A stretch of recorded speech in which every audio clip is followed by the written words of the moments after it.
बॉलिवूडमधील संगीतकार आणि दिग्दर्शक पलाश मुच्छल यांच्या विरोधात कॉन्ट्रोव्हर्सी काही थांबायचं नाव घेत नाहीये. स्मृती मंदाना यांच्यासोबत उसळलेल्या वादानंतर आता सांगलीत 40 लाख रुपयांच्या फसवणुकीची तक्रार त्यांच्यावरती दाखल करण्यात आली आहे.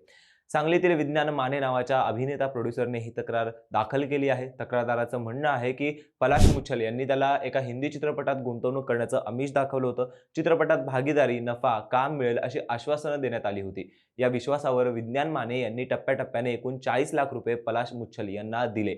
मात्र नंतर ना तो चित्रपट प्रत्यक्षात सुरू झाला ना पैसे परत मिळाले. वारंवार संपर्क साधूनही पलाशकडून समाधानकारक उत्तर मिळालं नाही असा आरोप तक्रारीत करण्यात आलाय.